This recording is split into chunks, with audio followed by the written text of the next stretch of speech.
All of you, a very good afternoon to all. आज का हमारा वीडियो जो है फरवरी 2022 के अंतर्राष्ट्रीय क्रोनोलॉजी में नेक्स्ट पार्ट है, जिसके अंदर हम प्रादेशिक परिदृश्य यानी कि स्टेट न्यूज़ को कवर करने वाले हैं। इससे पहले जो हमने वीडियोस देखे थे उसमें हमने जो आर्थिक परिदृश्य था उसको पढ़ लिया था। उसके अलावा हमने जितने भी इकोनॉमिक न्यूज़ थी वो पढ़ ली थी। साइंस एंड टेक्नोलॉजी वाला या स्पेस और डिफेंस टेक्नोलॉजी जिसको हम कहते हैं वो हमने पढ़ लिया था। आज का हमारा वीडियो प्रादेशिक परिदृश्य के ऊपर है, यानी स्टेट में राजस्थान स्टेट की जो जो इम्पोर्टेंट न्यूज़ है उसको आज हम जो है इसमें पढ़ने वाले हैं। तो देखिए, फर्स्ट जो आज हमारी खबर है वो है हमारी राजस्थान परिदृश्य के अंदर भारत की जो वन स्थिति रिपोर्ट थी, ISFR थी, Indian state of forest survey report. इसके अंदर जो राजस्थान की स्थिति है उसको हम इसमें पढ़ेंगे। तो देखिए फ्रेंड्स, अगर आपने प्रीवियस वीडियो देखा होगा तो आपने पढ़ा होगा कि भारत वन स्थिति रिपोर्ट हम पढ़ चुके थे। उसमें हमने पढ़ा था कि भाई 1985 जो है, 1985 को मिनिस्ट्री ऑफ इन्वायरमेंट, भाई इसको तो अब बोलने लगे हैं environment forest and climate change, उससे पहले इसका पर्यावरण मंत्रालय ही नाम हुआ करता था। तो 1985 में इस मंत्रालय की स्थापना हुई। 1986 के अंदर जो है जो हमारा इन्वायरमेंट प्रोटेक्शन एक्ट है उसको लागू किया गया। 1987 के अंदर जो है हमारा फॉरेस्ट सर्वे ऑफ इंडिया जो है उसकी स्थापना हुई। और 1988 के अंदर पहली राष्ट्रीय जो वन नीति थी उसको जारी किया गया। ठीक है, तो ये हमने कुछ चीज़ें बेसिक्स उसमें पढ़े थे। आज मैं आपको थोड़ा सा और बेसिक बताती हूँ ताकि आपको रिवाइज हो जाए कि भाई आपकी जो ISFR की जो रिपोर्ट है ये हर 2 साल में एक बार आती है। ठीक है, बाइनियल है ये, यानी कि लास्ट रिपोर्ट आई थी 2019 के अंदर। ठीक है, और उसके अलावा इसमें जो है हमारे वन और पर्यावरण मंत्री जो हैं जिनका नाम भूपेंद्र यादव है वो जो है इस रिपोर्ट को जारी करते हैं। और ये वाली जो रिपोर्ट है ये इसका 17वां संस्करण है, 17th एडिशन है। ठीक है, ये कुछ फैक्चुअल न्यूज़ थी जो आपको पता होनी चाहिए। उसके अलावा अब जो है हम इस पूरे टेबल जो आप देख रहे हैं आपके सामने है, इसको पूरे को देखेंगे, समझेंगे कि राजस्थान में कितने वन है, कितना ट्री कवर है और कितना वन क्षेत्र है, कौन से जिले वन क्षेत्र वन आवरण में सबसे ऊपर है, कौन से जिले उसमें पीछे हैं, वो सारी चीज़ें हम आपको बताएंगे।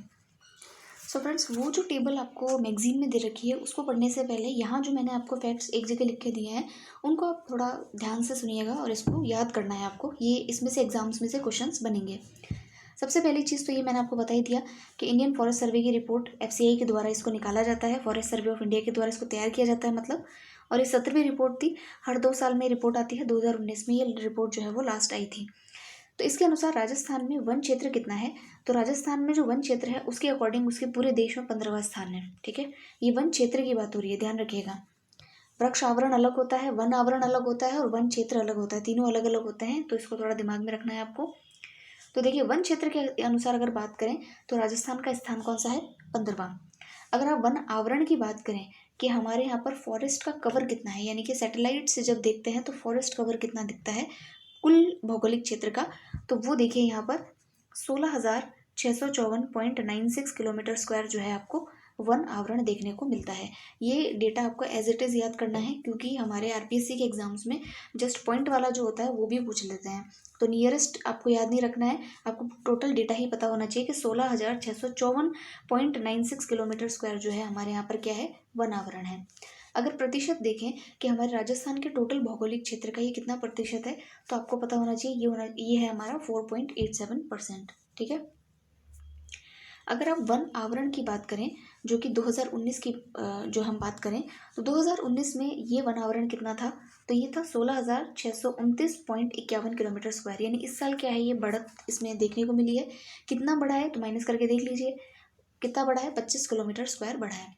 तो आपको ये चीज़ समझ में आ गई कि वन आवरण का मतलब ये है कि ऊपर जब सैटेलाइट से आप देखते हैं तो कितने फॉरेस्ट, कितने जंगल जो है आपको दिखाई देते हैं, तो वो जो वन आवरण है, यानी कि इनकी जो कैनोपी है वो कितनी विस्तृत है, वो उसको हम क्या कहते हैं, वन आवरण कहते हैं। तो इस हिसाब से वन आवरण क्षेत्र हमारे यहाँ पर कितना था, पहले 16,629 था और अब जो है ये 16,654, यानी कि 25 किलोमीटर स्क्वायर ये बढ़ गया है। और प्रतिशत की अगर बात करें तो 0.1% ये 0.01% ये बढ़ा है। तो तीनों फैक्ट इंपॉर्टेंट है, ये आपको याद रखने हैं। अब हमें पता होना चाहिए कि भाई राजस्थान के अंदर इतने ज़िले हैं तो कौन से ज़िले में सबसे ज़्यादा वन आवरण बढ़ा है। ठीक है, सबसे ज़्यादा जंगल कहाँ पर आपको देखने को मिलेंगे, सबसे कम कहाँ पर और सबसे ज़्यादा कहाँ पर। तो मैक्सिमम वाला देख लेते हैं। तो सबसे ज़्यादा जो वन आवरण है वो उदयपुर में है, दूसरा अलवर में है और तीसरा प्रतापगढ़ में है। कितना एरिया है ये इसका, ये हम टेबल जब पढ़ेंगे तो उसमें आपको मैं दिखा दूंगी, लेकिन आपको जो है ये पता होना चाहिए UA यूएपी के अंदर सबसे ज़्यादा है, यानी उदयपुर, अलवर और प्रतापगढ़। ठीक है, ये याद रखना है। फिर उसके बाद में अगर आपसे पूछे कि मिनिमम कहाँ पर है, तो मिनिमम थोड़ा याद करना आसान हो जाता है कि देखिए चूरू के अंदर जो है वन काफ़ी कम है, जोधपुर में कम है, और हनुमानगढ़ बीच में जो है थोड़ा सा है, तो ये आप ध्यान रखेंगे CHJ। ठीक है, तो ये जो है चूरू, हनुमानगढ़ और उदयपुर, सॉरी जोधपुर, ये इसका सीरीज़ है कि सबसे कम वन जो है आपको यहाँ देखने मिलेंगे। अब देखिए एक सवाल और बनता है कि प्रतिशत के हिसाब से सबसे अधिक वन कहाँ पर पाए जाते हैं और सबसे कम वन कहाँ पर पाए जाते हैं। यानी प्रतिशत का मतलब क्या हुआ कि उस जिले का जो एरिया है, क्षेत्रफल है, उस क्षेत्रफल में वन कितने प्रतिशत हैं, मैं उसके जिले के क्षेत्र के वन कितना प्रतिशत बनता है, उस हिसाब से ये जो चेन है, ये जो हमने लाइन बनाई है अभी, ये थोड़ी सी डिफरेंट हो जाती है। जैसे कि अगर हम प्रतिशत के हिसाब से बात करें तो सबसे ज़्यादा वन जो है वो उदयपुर में है, उसके बाद प्रतापगढ़ में है और उसके बाद सिरोही में है। ठीक है, उदयपुर में कितने 23.49, प्रतापगढ़ में 23.24 और सिरोही के अंदर 17.49।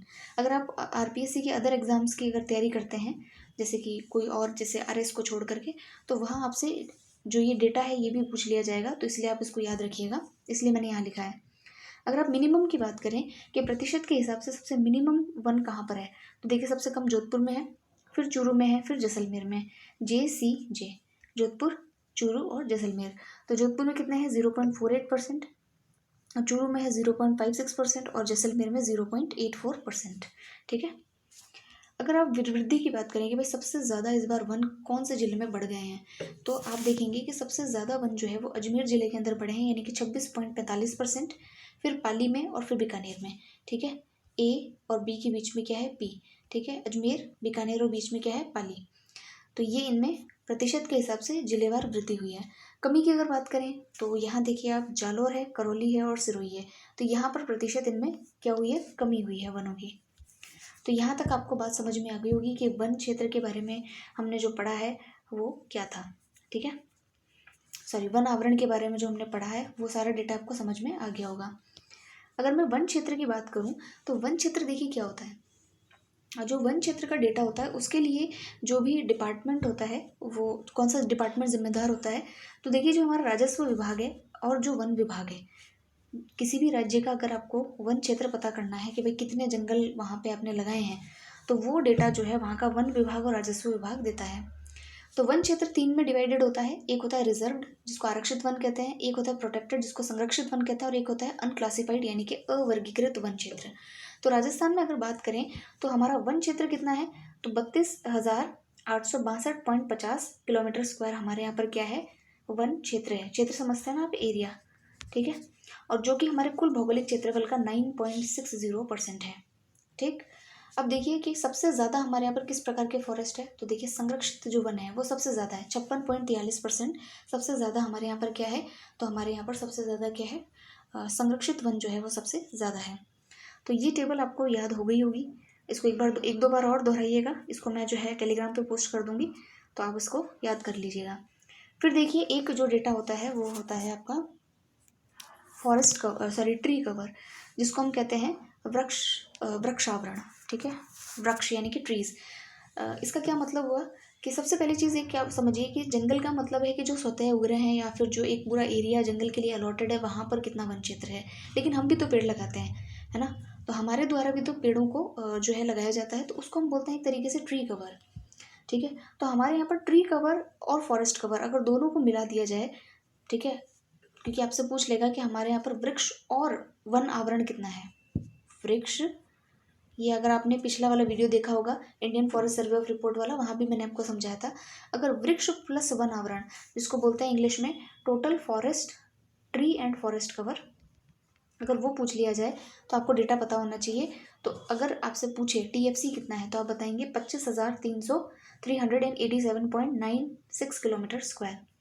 ठीक है, अब आप मुझसे पूछेंगे तो ये तो बताया ही नहीं आपने कि ट्री कवर कितना है, तो बताते हैं, यहाँ मैंने लिखा नहीं है लेकिन मैं आपको बता देती हूँ कि हमारे यहाँ पर 2021 में जो वृक्ष आवरण है यानी कि ट्री जो क्षेत्र है, पेड़ वाला जो क्षेत्र है, वो कितना है 8733 किलोमीटर स्क्वायर। कितना है 8733 किलोमीटर स्क्वायर, जो कि 2019 में कितना था, तो 8112 किलोमीटर स्क्वायर।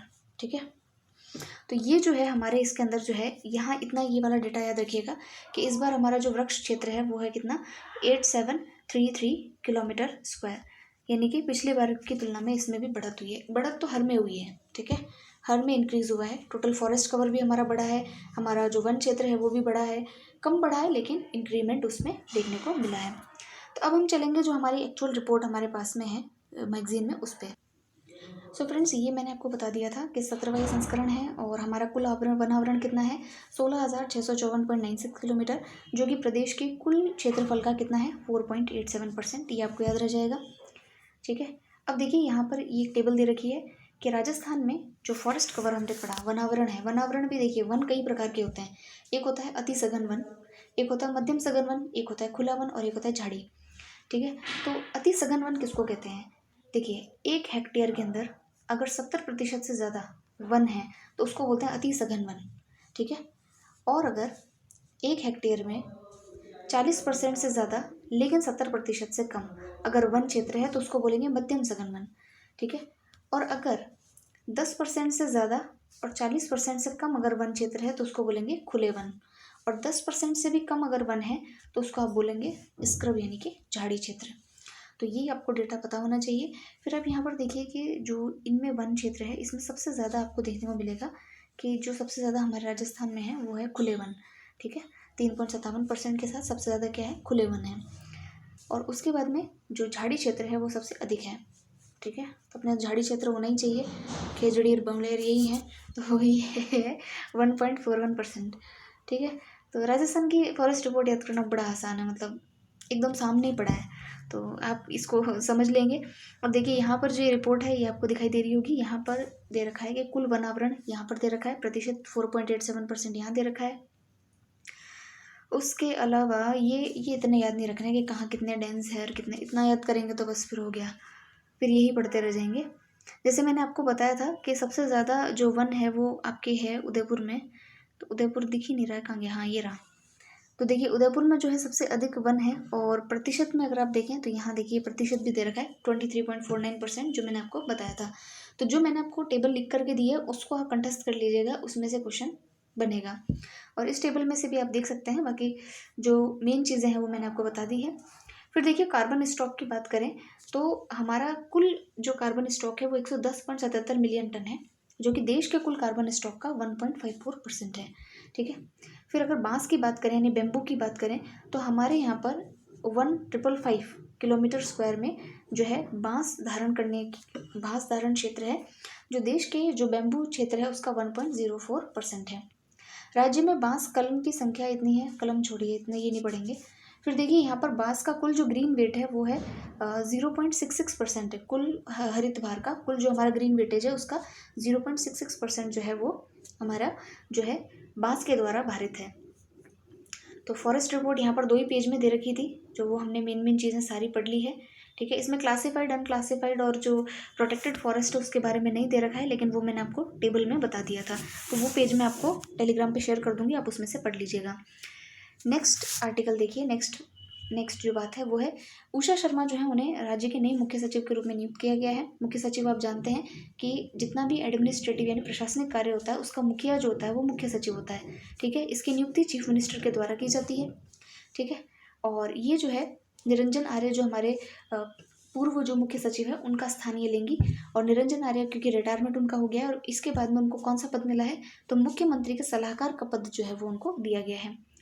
और जो ये उषा शर्मा है इससे पहले केंद्र सरकार में, ठीक है, सेंट्रल गवर्नमेंट में इनको युवा मामलों का सचिव थी ये, और राजस्थान में 13 वर्ष बाद में किसी महिला को ये पद दिया गया है। इससे पहले 2009 के अंदर अशोक गहलोत की गवर्नमेंट में ही कुशाल सिंह जो है उनको ये जो है वो दिया गया था।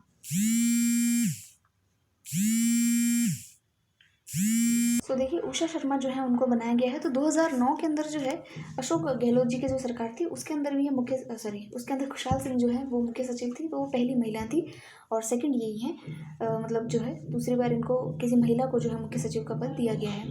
एक चीज़ और यहाँ पर इम्पॉर्टेंट है कि ये जो है पहले बूंदी और अजमेर की जिला कलेक्टर रह चुकी हैं, ठीक है।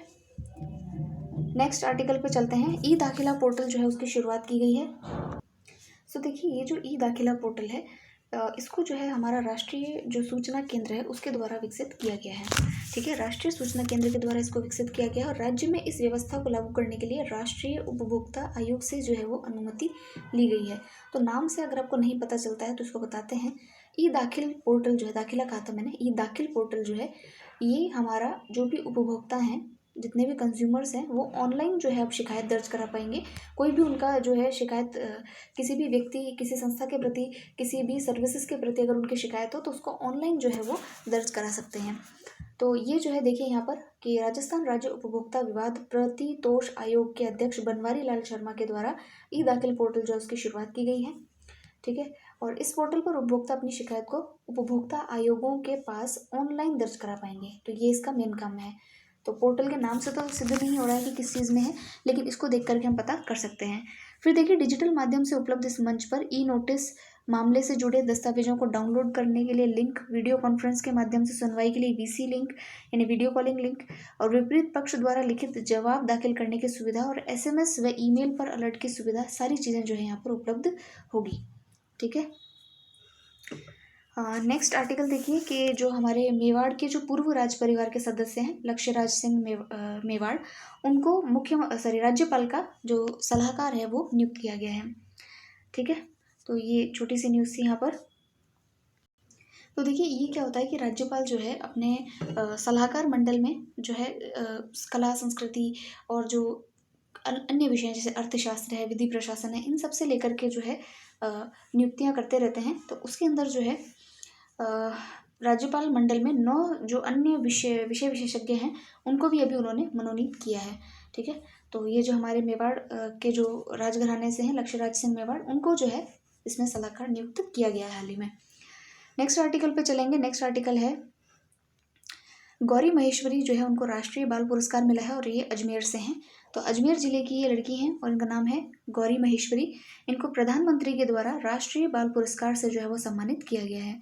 किस क्षेत्र में इनको ये सम्मान मिला है? तो ये पुरस्कार उनको कैलीग्राफी के लिए जो है वो प्रदान किया गया है। कैलीग्राफी आप जानते हैं, ये जो हम स्टाइल से चीज़ें लिखते हैं ना, सुंदर सुंदर से, तो वो कैलीग्राफी होता है।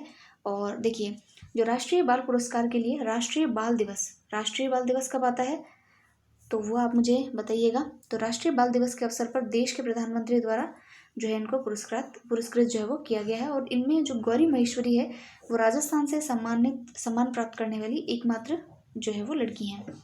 ठीक है, तो ये आपको ध्यान रखना है। राष्ट्रीय बाल पुरस्कार इस बार किसको मिला है? तो गौरी महेश्वरी को, और ये कहाँ से हैं? अजमेर से हैं। नेक्स्ट आर्टिकल देखिए, भीलवाड़ा में होगी प्रदेश की पहली सोने की खदान। अब देखिए जो भीलवाड़ा है, भीलवाड़ा के अंदर एक गांव है जिसका नाम है देवतलाई। नाम क्या है गांव का? गांव का नाम है देवतलाई। तो वहाँ पर जो है सोने के भंडार होने की जो है वो साइंटिस्ट ने पता किया है कि भाई यहाँ पर 600 किलो सोने का, किलोमीटर लिखा है मैंने, किलोग्राम जो है वो सोने के भंडार यहाँ पर हो सकते हैं। तो ये कोटड़ी उपखंड के अंदर है और भीलवाड़ा यहाँ पर लिखा है वस्त्र नगरी। तो आपको पता ही है टेक्सटाइल के लिए काफ़ी फेमस है भीलवाड़ा। तो यहाँ कौन सी जगह है, नाम ध्यान रखिएगा, देवतलाई। आपसे पूछ लेंगे देवतलाई नाम की जगह पर हाल ही में सोने के भंडार मिले, कहाँ पर स्थित है? तो आपको पता होना चाहिए कि भीलवाड़ा के अंदर ये स्थित है।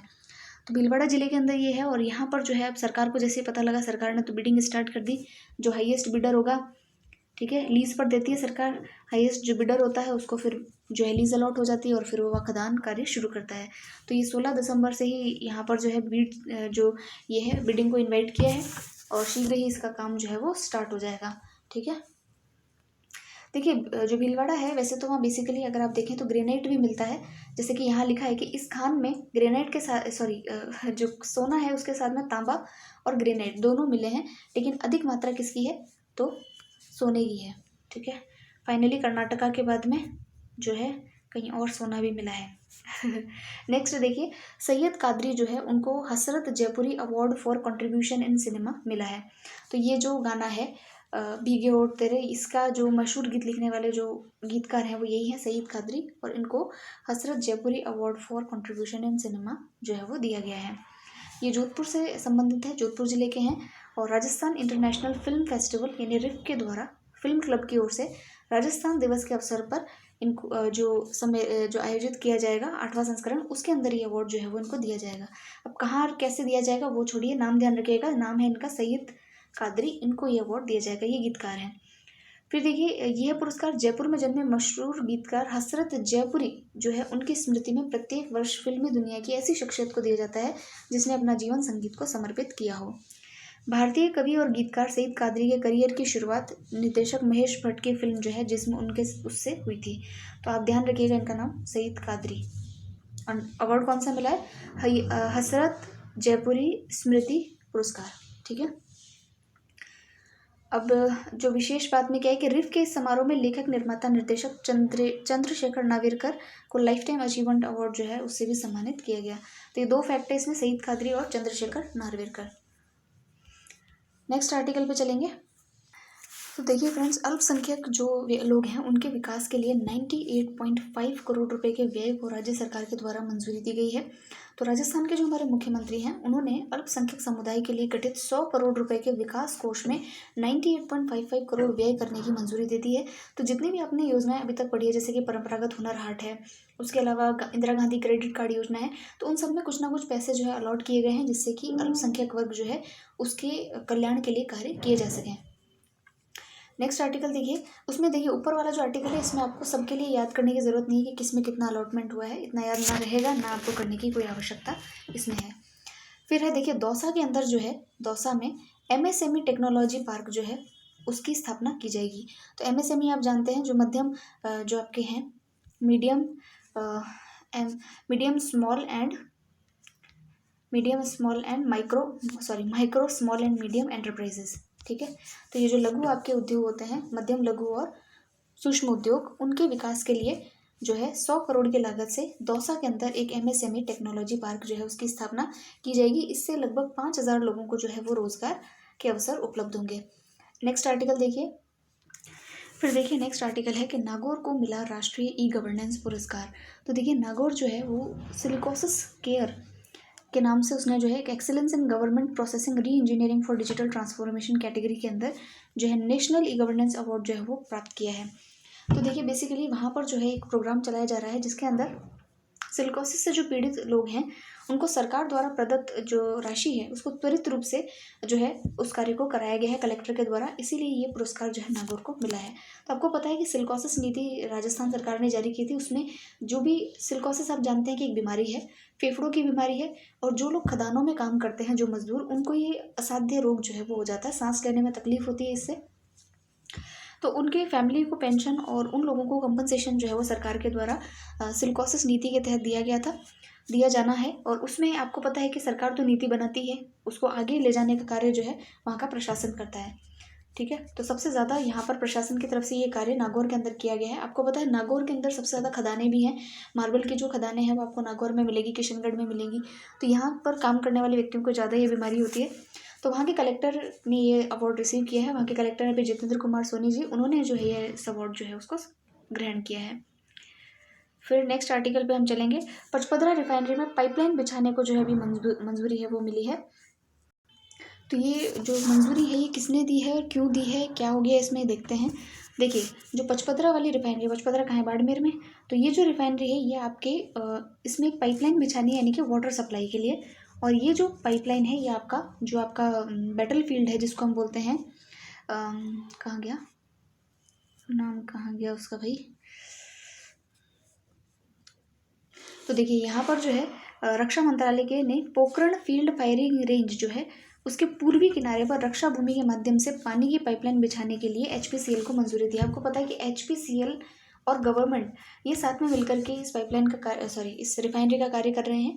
तो यहाँ जो पाइपलाइन का कार्य है उसके लिए मंजूरी ली है HPCL ने, किससे, तो रक्षा मंत्रालय से लिए, क्योंकि ये जो है वो इस फील्ड रेंज की तरफ से ये पाइपलाइन जो है वो निकाली जाएगी।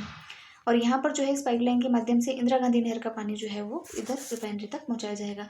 तो ये इतनी खास खबर वैसे थी नहीं, फालतू इसको पढ़ा, काट सकते हैं आप इसको, इतनी इम्पोर्टेंट नहीं है। सो नेक्स्ट आर्टिकल देखिए फ्रेंड्स, राजस्थान राज्य कृषि उद्योग विकास बोर्ड जो है उसको मंजूरी मिली है। यानी कि देखिए कृषि में जो विपणन होता है, विपणन समझते हैं आप, मार्केटिंग, तो मार्केटिंग को मजबूत करने के लिए और किसानों की आय को बढ़ाने के लिए इस उद्देश्य के साथ Rajasthan agro industry development board यानी राजस्थान राज्य कृषि उद्योग बोर्ड जो है उसके गठन को मंजूरी दी गई है।